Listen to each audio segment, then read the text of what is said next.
Operation सिंदूरच्या माध्यमातून भारतीय सैन्यानं जे अभूतपूर्व असं त्यांच्या कार्याचं चमक दाखवलेली आहे आणि त्या दाखवलेल्या चुणुकीमुळे पाकिस्तान भारतामध्ये एक युद्ध निर्माण झालं होतं। ऑपरेशन सिंदूरच्या माध्यमातून कर्नल व्योमिका सिंग आणि कर्नल सोफिया कुरेशी यांच्या माध्यमातून आपण टीव्हीच्या चॅनलच्या माध्यमातून पाहिलं असेल की भारतानं आपल्या सैन्य दलाच्या ताकदीवर पाकिस्तानला कसं चारीमुंड्याचीत केलं आणि मग अशा भारताच्या सैन्य दलाच्या सोबत या देशातली जनता खंबीरपणे, भक्कमपणे, सक्षमपणे त्यांच्या शौर्याला सलाम करते आणि त्यांच्या पाठीशी या देशातला प्रत्येक नागरिक कणखरपणे उभा आहे हे दाखवण्यासाठी आज सर्वच शहरातल्या जिल्ह्यातल्या नागरिकांनी एकत्रितरित्या येऊन ही एक तिरंगा रॅली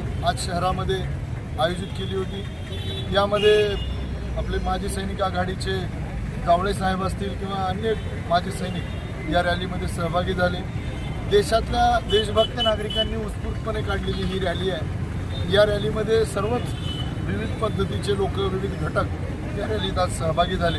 मी त्या तमाम सैनिकांच्या पाठीशी भारतातला प्रत्येक नागरिक प्रत्येक क्षणामध्ये प्रत्येक संकटामध्ये खंबीरपणे उभा आहे याचं एक उत्तम उदाहरण म्हणजे आजची ही तिरंगा रॅली आहे।